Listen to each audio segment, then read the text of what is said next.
160 more children become orphans. Every one of those orphans is born full of potential, but they won't get there without your help. Would you help an orphan reach their dreams? Sponsor an orphan now for only $1 per day. Visit ICNAReliefCanada.ca for details and to donate. ICNA Relief Canada, serving humanity since 1997.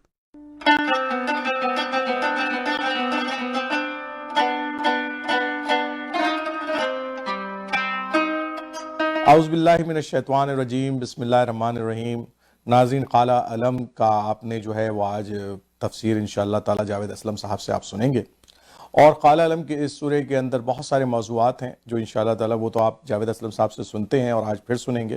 لیکن ایک طرف جو شہر کے اندر بہت ساری افطار پارٹیاں ہو رہی ہیں، الحمدللہ ہمارے جو پولیٹیکل اور سوشل لیڈرز ہیں وہ ان کا اہتمام کرتے ہیں، اور یہ ایک بہت بڑا ذریعہ ہے کہ کیونکہ ان پارٹیوں کے اندر ہم بہت سارے جو ہے وہ دوسرے مذاہب کے لوگوں کو بھی مدعو کرتے ہیں، تو یہ ایک بڑا موقع ہے ہمارے لیے کہ ہم جو ہے اسلام کی صحیح دعوت اور اس کے صحیح کلچر کو آپ ان کے سامنے رکھیں،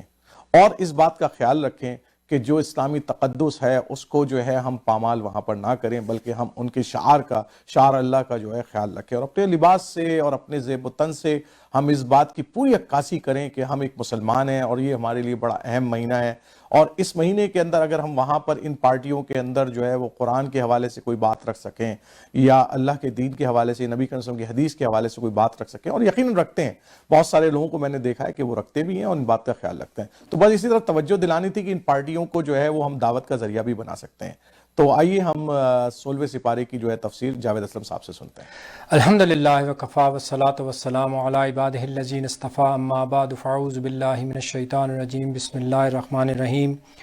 قال الم اقل لک انک لن تستطیع معی صبرا قال ان سألتک عن شیء بعدها فلا تصاحبنی قد بلغت من لدنی عذرا، صدق اللہ العظیم۔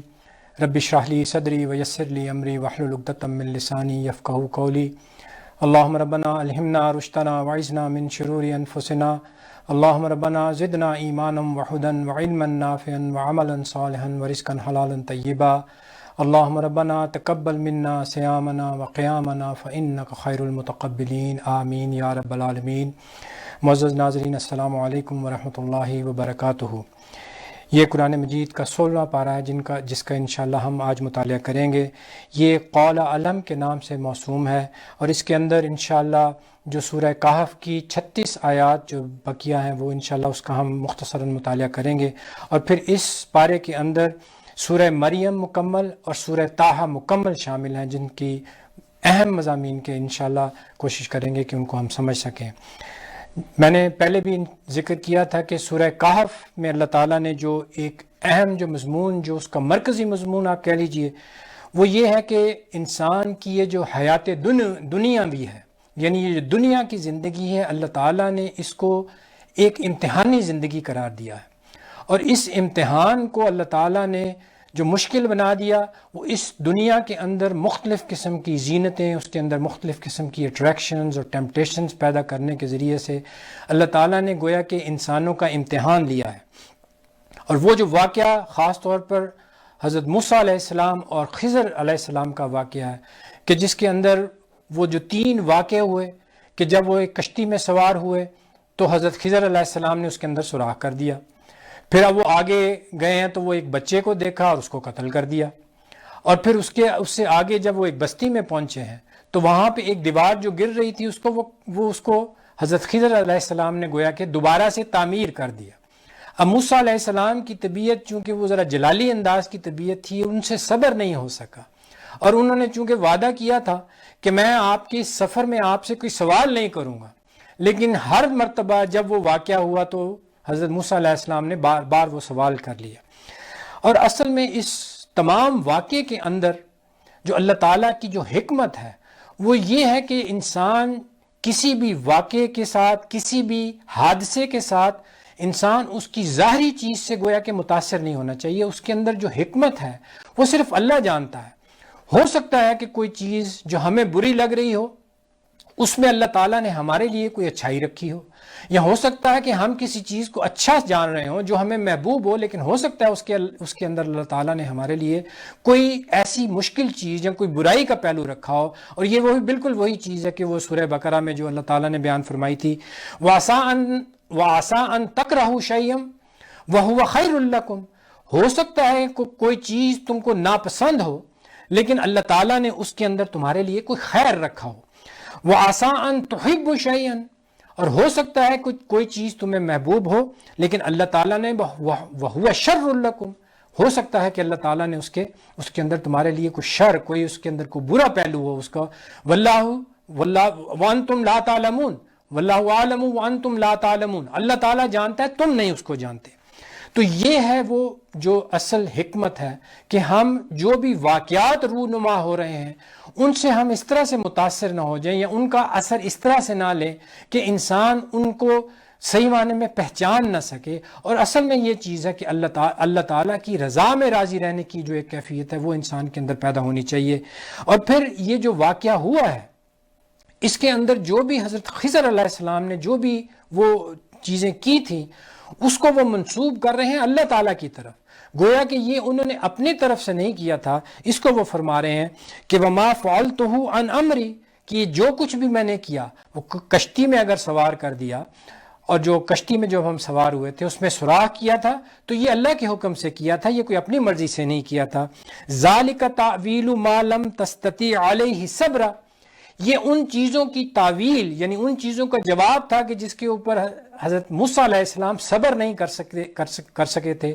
اور ان کی وہ تعویل حضرت خضر علیہ السلام نے بیان کی کہ یہ چیزیں تھیں، یہ حکمتیں تھیں جن کی وجہ سے میں نے وہ تمام وہ جو تینوں چیزیں کی تھیں، اس کی پھر وہ حکمت موسیٰ علیہ السلام پر انہوں نے واضح کر دی تاکہ موسیٰ علیہ السلام یہ جان سکیں کہ بظاہر جو ایک چیز نظر آ رہی تھی کہ وہ ایک نقصان دہ چیز تھی لیکن اللہ تعالیٰ نے ان کے اندر بھی خیر رکھا ہوا تھا۔ تو جو چیز سمجھنے کی ہے وہ یہی ہے کہ انسان کسی بھی ظاہری حوادث سے ان سے کوئی اس قسم کا تاثر نہ لے کہ یا مایوس ہو جائے یا وہ یہ سمجھنے لگے کہ شاید کوئی بہت بڑی آفت آ گئی ہے۔ اس کے بعد اسی سورہ مبارکہ میں یہ اختتام پہ ذوالقرنین کا جو وہ واقعہ بیان کیا گیا ہے، یہ اصل میں وہ 3 سوال تھے کہ جو مشرکین مکہ نے یہود کے کہنے پہ نبی اکرم صلی اللہ علیہ وسلم سے وہ 3 سوال کیے تھے۔ اس میں پہلا سوال وہی تھا کہ جو اصحاب کہف کے بارے میں تھا کہ یہ اصحاب کہف کون تھے۔ دوسرا سوال جو انہوں نے کیا تھا کہ یہ جو ذوالقرنین تھا اس کے بارے میں ہمیں بتائیے، اور جو تیسرا سوال تھا وہ یہ تھا کہ ہمیں روح کے بارے میں بتائیے، یسألونک عن الروح۔ تو وہ سوال انہوں نے، یہ 3 سوال تھے، پھر اس کے جواب میں اللہ تعالیٰ نے یہ پورا ذوالقرنین کا وہ یہ جو واقعہ ہے اس کو وہ بیان کیا۔ یہ ذوالقرنین جس کے بارے میں کہا جاتا ہے کہ یہ اس کا نام جو تاریخ میں آتا ہے سائرس بھی اس کو کہا گیا ہے یا کیخسرو، یہ 2 نام آتے ہیں کہ جن کے نام سے یہ مشہور تھا، بلکہ یہ مشہور تھے، بہت عظیم بادشاہ تھے، نہایت نیک دل، بہت عادل اور بہت رحم دل قسم کے یہ بادشاہ تھے، جو نارمل جو عام طور پر بادشاہت کے بارے میں جو تصور ہے وہ اس طرح کی جو تمام چیزیں تھیں وہ ذوالقرنین کے اندر نہیں تھی۔ پھر انہوں نے وہ مشرق اور مغرب میں وہ طویل سفر کیے اور پھر وہاں پر جا کر وہی توحید کی باتیں کی، اور پھر ایک انہوں نے سفر کیا شمال کی طرف جہاں پر وہ جو دیواروں 2 سدین کے درمیان پھر وہ جو معاملہ آیا کہ انہوں نے وہ دیوار بنائی، اس کے بارے میں بھی پھر وہ جو وہاں کے جو لوگ تھے انہوں نے جو چونکہ وہ مطالبہ کیا تھا کہ اگر آپ ہمیں یہ دیوار بنا دیں گے تو پھر وہ جو یاجوج اور ماجوج ہیں ان سے ہم بچ سکیں گے۔ اب یہ وہ بادشاہ ہیں کہ جنہیں اپنی اس بادشاہت پہ، کیونکہ اللہ تعالیٰ نے ان کو بہت زیادہ تمکنت دی تھی لیکن اس میں اوپر کوئی گمانڈ نہیں کیا، بلکہ یہ جو دیوار انہوں نے بنائی اس کے بارے میں بھی انہوں نے فرما دیا کہ قول ھذا رحمت من ربی، کہ یہ بھی میرے رب کی رحمت کی طرف سے ہے، یہ اس میں میری کوئی جس کو کہتے ہیں کہ میری کسی قوت کا یا میری کسی صلاحیت کا کوئی دخل نہیں ہے، یہ اللہ کی رحمت ہے۔ اور پھر اس سورہ مبارکہ کے آخر میں جو آیات آئی ہیں کہ جس کے بارے میں نے پہلے بھی عرض کیا تھا کہ نہایت ہی جامع ہیں اور ان کے اندر ہمارے لیے بہت اہم سبق ہے۔ اللہ تعالیٰ بیان فرما رہا ہے قُلْ هَلْ نُنَبِّئُكُمْ بِالْأَخْسَرِينَ أَعْمَالًا، بہت ہی سخت آیات ہے۔ اللہ تعالیٰ فرما رہا ہے کہ کیا میں ہم آپ کو بتائیں کہ اپنے اعمال کے اعتبار سے سب سے زیادہ گھاٹے میں کون ہے؟ قُلْ هَلْ نُنَبِّئُكُمْ بِالْأَخْسَرِينَ أَعْمَالًا، کہ اپنے اعمال کے لحاظ سے کہ جو بھی عمل دنیا میں جو کر رہے ہیں ان میں سب سے زیادہ گھاٹے میں کون انسان ہے؟ الَّذِينَ دَلَّ سَعْيُهُمْ فِي الْحَيَاةِ الدُّنْيَا وَهُمْ يَحْسَبُونَ أَنَّهُمْ يُحْسِنُونَ صُنْعًا، وہ لوگ کہ جن کی تمام کوشش، تمام جد و جہد اس دنیا کے اندر گم ہو کے رہ گئی ہے، یعنی ان کے تمام ایفرٹ، ان کا تمام جد و جہد جو ہے وہ صرف اس دنیا کے لیے ہے، اور وہ ہم یحسبون، اور وہ یہ سمجھ رہے ہیں کہ ہم شاید بہت بڑے بڑے کام کر رہے ہیں۔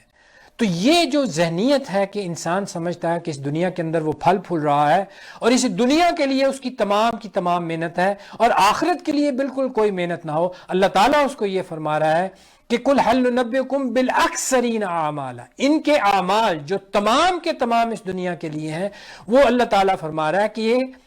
خسارے کے اعتبار سے، نقصان کے اعتبار سے یہ سب سے زیادہ نچلے طبقے میں ہیں۔ اللہ تعالیٰ ہمیں معاف فرمائے کہ ہم اس طرح کے انجام کو پہنچ سکیں، اور پھر اللہ تعالیٰ نے ان کا انجام بھی بتا دیا۔ فَلَا نُقِيمُ لَهُمْ يَوْمَ الْقِيَامَةِ وَزْنًا، ان لوگوں کے لیے اللہ تعالیٰ آخرت کے دن وہ جو اللہ تعالیٰ نے ایک بیلنس جو بنانا ہے، وہ حساب کتاب کا جو معاملہ کرنا ہے، اللہ تعالیٰ ان کے لیے اس کو نصب ہی نہیں کرے گا۔ فلا نقیم لہم یوم القیامت وزنا، جو اللہ تعالیٰ نے وہ جو نظام بنانا ہے کہ کس طرح سے انصاف قائم کیا جائے گا، ان کے لیے وہ انصاف کا گویا کہ وہ لمحہ آئے گا ہی نہیں۔ اللہ تعالیٰ اس چیز کی ضرورت ہی نہیں محسوس کرے گا کہ ان لوگوں کے لیے بھی کوئی انصاف کا معاملہ ہونا چاہیے، کیونکہ وہ اپنے انجام کے اعتبار سے وہ گویا کہ اتنے زیادہ نقصان میں پڑے ہوئے ہیں۔ تو یہ ہے وہ سورہ کہف کے مضامین۔ اس کے بعد وہ سورہ مریم جو ہے وہ آ رہی ہے، اس کے اندر بھی اللہ تعالیٰ نے وہ انبیاء، ان کا ایک وہ جو سلسلہ تھا ان کے بارے میں ان کے نام دیے ہیں، خاص طور پر حضرت زکریا علیہ السلام کا ذکر آیا، کس طرح سے بالکل مافوق الفطرت انداز کے اندر حضرت یحییٰ علیہ السلام کی گویا کہ وہ ولادت ہوئی ہے، کیونکہ حضرت زکریا علیہ السلام ادھیڑ عمر کو پہنچ چکے تھے اور ان کی جو زوجہ تھی وہ بانجھ تھی، اور اس ادھیڑ عمر میں اولاد کی کوئی بالکل توقع نہیں تھی، لیکن اس ادھیڑ عمر میں بھی اللہ تعالیٰ نے ان کو حضرت یحییٰ علیہ السلام جیسا بیٹا عطا فرمایا۔ پھر حضرت مریم سلام علیہا ان کا ذکر ہے، حضرت عیسیٰ علیہ السلام کی پیدائش کا خاص طور پر اس سورہ مبارکہ میں ذکر کیا گیا، تاکہ وہ نصارہ کا جو عقیدہ تھا کہ حضرت مسیح علیہ السلام کو انہوں نے خدا کا بیٹا بنا دیا، اور پھر بیٹا ہی نہیں بنایا، ان کو الوہیت میں شامل کر دیا۔ اب جب وہ حضرت عیسیٰ علیہ السلام کی ولادت ہوئی ہے اور حضرت مریم سلام علیہا اس بچے کو، اس نوزائیدہ بچے کو اٹھا کر اس بستی میں لے کے آئی ہیں، اور انہوں نے اشارہ کیا ہے کہ اس بچے سے پوچھ لو یہ کون ہے اور اس کی ولدیت کیا ہے۔ اب وہ حیران ہو کہ بستی والے کہنے لگے کہ کیا اس بچہ جو کہ ایک گود میں ہے اس سے ہم کیا پوچھیں؟ تو وہ ایک معجزہ رونما ہوا ہے کہ جو عظیم معجزہ ہے مسیح علیہ السلام کا، وہاں پہ وہ چھوٹا سا بچہ نوزائیدہ جو کہ ابھی پیدا ہوا ہے وہ کیا فرما رہا ہے، انی عبداللہ، کہ میں اللہ کا بندہ ہوں، آتانی الکتاب، مجھے اللہ نے کتاب دی ہے، وجعلنی نبیہ۔ اب آپ اندازہ لگائیے کہ یہ بالکل نو مولود بچہ ہے کہ جو اس چیز کا اعلان فرما رہا ہے کہ میں اللہ کا بندہ ہوں، اللہ نے مجھے کتاب دی ہے اور مجھے نبی بنایا ہے۔ اور جس چیز کو وہ چھوٹا سا بچہ جو ہے وہ ہائی لائٹ کر رہا ہے کہ انی عبداللہ،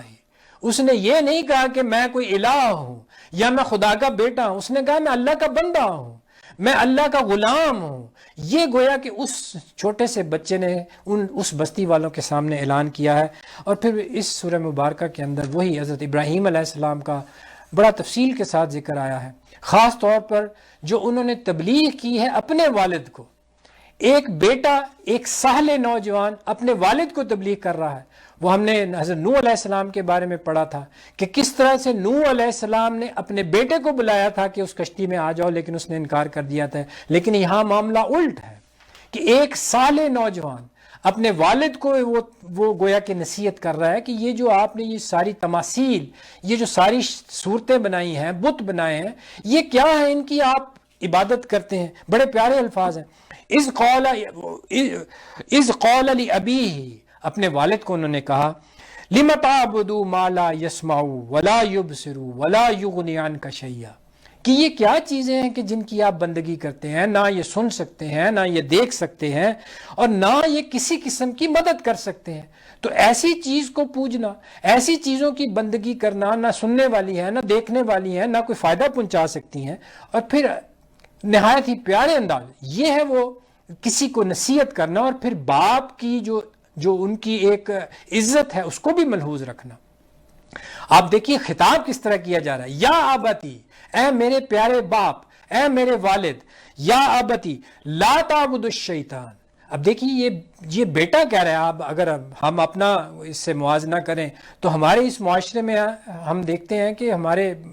بچے جو ہیں وہ بالکل بلنٹلی بھی اس طرح کی باتیں کر دیتے ہیں. ان کے لیے بھی یہ سبق ہے کہ جب اپنے والدین کے ساتھ مخاطب ہو رہے ہوں تو کس طرح سے عزت کے ساتھ پیش آنا ہے. حضرت ابراہیم علیہ السلام نے گویا کہ وہ مثال رکھ دی، یا ابتی، اے میرے باعزت باپ. یہ ابتی کا لفظ آتا ہے کہ جو نہایت احترام کے لیے استعمال ہوتا ہے. لا تعبد الشیطان، کہ آپ اس شیطان کی بندگی مت کیجئے. ان الشیطان کان للرحمن عصیا، کہ یہ جو شیطان ہے یہ یقیناً اللہ کا نافرمان ہے، لہٰذا اس کی گویا کہ آپ بالکل پیروی نہ کیجئے،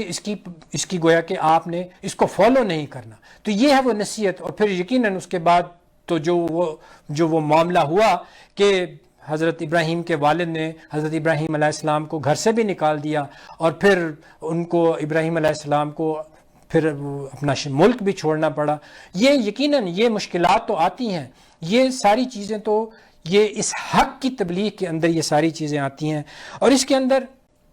اس سورہ مبارکہ کے اندر ایک اور مضمون بھی آیا ہے کہ جس کے اندر نبی اکرم صلی اللہ علیہ وسلم کا وہ جو شوق اور اشتیاق تھا کہ وہی جو ہے وہ جلدی جلدی آئے. اور خاص طور پہ جبرائیل علیہ السلام سے نبی اکرم صلی اللہ علیہ وسلم نے یہ مطالبہ بھی فرمایا تھا کہ آپ جلدی جلدی کیوں نہیں تشریف لاتے. یہ حضور صلی اللہ علیہ وسلم کا وہ اشتیاق تھا کہ جلدی سے جلدی وہی آئے، کیونکہ جو محبت نبی اکرم صلی اللہ علیہ وسلم کو تھی وہ یہ چاہتے تھے کہ یہ جلدی جلدی وہی آیا کرے. اس کے بارے میں اللہ تعالیٰ نے فرما دیا، اور وہ بھی جبرائیل علیہ السلام کی زبان سے فرمایا وَمَا نَتَنَزَّلُ إِلَّا بِأَمْرِ رَبِّكَ، کہ ہم اللہ یہ جو نازل ہوتے ہیں یہ اللہ کے حکم سے نازل ہوتے ہیں، اس میں ہماری مرضی نہیں ہے. لہو ما بین ایدینا، اور اللہ تعالیٰ وہ ذات ہے کہ جس کو ہر چیز کا علم ہے، اس کو یہ علم ہے کہ کس وقت کون سی چیز نازل فرمانی ہے، کون سا حکم دینا ہے. اللہ یہ جانتا ہے، وہ اس لیے کہ لہو ما بین ایدینا، وہ جانتا ہے کہ جو کچھ ہمارے سامنے ہے، وما خلفنا، اور جو کچھ ہمارے پیچھے ہے، وما بین ذالک، اور جو اس کے درمیان میں، یعنی آگے سے بھی جو کچھ ہمارے سامنے ہے وہ بھی جانتا ہے، جو ہمارے پیچھے ہے وہ بھی جانتا ہے، جو ہمارے بالکل جو ان چیزوں کے درمیان ہے وہ بھی جانتا ہے. وما کان ربک نسیا، اور اللہ تعالیٰ بھولنے والا نہیں ہے. تو یہ گویا کہ نبی اکرم صلی اللہ علیہ وسلم کا اس اشتیاق کا ذکر کیا جا رہا ہے کہ جو نبی اکرم صلی اللہ علیہ وسلم کو اس وحی سے محبت تھی. اور اس پارے میں جو تیسری سورہ طٰہٰ، یہ جو سورہ مبارکہ ہے اس کی مشابہت بھی سورہ یوسف سے کچھ ملتی جلتی ہے، کیونکہ سورہ یوسف میں بھی ہم نے دیکھا تھا کہ پوری جو صورت ہے اس کے اندر حضرت یوسف علیہ السلام کے واقعات کے بارے میں بیان فرمایا گیا. اور اس سورہ طٰہٰ کے اندر بھی حضرت موسیٰ علیہ السلام کا جو ذکر کیا گیا ہے وہ گویا کہ اکثر آیات، بلکہ جو اس سورہ مبارکہ کی 135 آیات میں سے 99 آیات ایسی ہیں کہ جن میں حضرت موسیٰ علیہ السلام کا ذکر ہے. اور پھر وہ جو مکالمہ ہوا ہے کہ جب موسیٰ علیہ السلام بنی اسرائیل کو وہ جو فرعون کے غرق ہونے کے بعد لے کے نکلے ہیں، پھر وہ مکالمہ ہوا ہے اللہ تعالیٰ کے ساتھ، کیونکہ موسیٰ علیہ السلام وہ کوہ طور پر جلدی پہنچ گئے تھے. تو اللہ تعالیٰ نے پوچھا کہ یہ تم جلدی کیوں آ گئے؟ تو یہ جو وہ مکالمہ ہے بہت پیارے الفاظ ہیں، وَمَا أَعْجَلَكَ عَنْ قَوْمِكَ يَا موسیٰ، کہ تمہیں کیا چیز تھی جو تمہیں جلدی میرے پاس آ گئے. کیونکہ موسیٰ علیہ السلام وہ پہلے ہی، کیونکہ ان کو بھی شوق تھا کہ جلدی سے اللہ تعالیٰ کی ملاقات کے لیے پہنچیں. تو اللہ تعالیٰ یہ فرما رہا ہے کہ جو موسیٰ علیہ السلام نے یہ فرمایا کہ میں اس لیے جلدی سے آ گیا، عَجِلْتُ إِلَيْكَ رَبِّي لِتَرْضَىٰ، میں نے یہ جلدی کی تھی کہ تو مجھ سے راضی ہو جائے.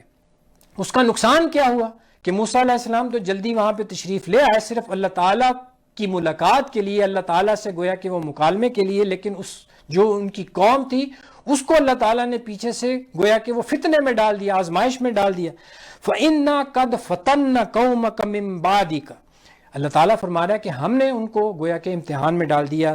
وَأَضَلَّهُمُ السَّامِرِي, اور وہ جو سامری تھا گویا کہ اس نے وہ بچڑا بنایا اور اس کی پھر وہ پوجا کے لیے ان کو گویا کہ وہ آمادہ کر لیا. یہ پیچھے جب موسیٰ علیہ السلام چلے گئے تو یہ پیچھے سے سارا واقعہ ہوا. اللہ تعالیٰ فرما رہا ہے کہ ہم نے اس قوم کو گمراہ کر دیا. اب یہی چیز ہے, یہ ہے وہ جلدی, کہ کسی خیر کے لیے بھی جلدی کرنا یہ بھی نقصان دہ ہو جاتا ہے. اللہ تعالیٰ نے ہر چیز کے لیے ایک تدریج رکھی ہے, ایک ضابطہ رکھا ہے, ایک قانون رکھا ہے. اللہ تعالیٰ ہر چیز کو وہ بالکل اس ضابطے کے اور اس تدریج کے ساتھ کرتا ہے. اور پھر اسی طرح نبی اکرم صلی اللہ علیہ وسلم کو بھی فرما دیا وَلَا تَجْعَلْ بِالْقُرْآنِ, آپ بھی اس قرآن کے بارے میں جلدی نہ کیجئے, مِن قبل ان یقضى الیک وحیہ, کہ جب تک اس وحی کی جو اختتام نہیں ہو جاتا آپ اس کے بارے میں بھی جلدی نہ کیجئے. یہ بھی گویا کہ نبی اکرم صلی اللہ علیہ وسلم کو یہ ایک ہدایت دی جا رہی ہے. اللہ تعالی ہمیں ان تمام چیزوں کو سمجھنے کی توفیق عطا فرمائے اور ان تمام چیزوں کو اپنی زندگی کے اندر بالفعل نافذ کرنے کی توفیق عطا فرمائے. بارک اللہ لی ولکم فی القرآن العظیم ونفعنی وایاکم بالآیات وذکر الحکیم. والسلام علیکم ورحمۃ اللہ وبرکاتہ. تو ناظرین آج جو ہے آپ نے 16ویں سپارے کی بھی تفسیر سن لی اور امید ہے کہ آپ کی اور آپ کی فیملی جو ہے وہ ٹورانٹو 360 کے اس مسلسل پروگرام کے ذالک الکتاب کے ساتھ استفادہ کر رہی ہوگی. تو ناظرین ہم بہت ہی شکر گزار ہیں اکنا ریلیف کینیڈا کا بھی کہ انہوں نے اس پروگرام کے اندر ہمیں تعاون کیا ہے, اور ان تمام حضرات کا بھی کہ جو کہ اس پروگرام کو دیکھتے ہیں اور ہمیں وقتاً فوقتاً اپنی رائے سے بھی آگاہ کرتے ہیں. تو انشاءاللہ تعالی ہم پھر کل جو ہے وہ 17ویں سپارے کی تفسیر کے ساتھ حاضر ہوں گے. اس وقت تک کے لیے اجازت دیجیے. السلام علیکم ورحمۃ اللہ وبرکاتہ.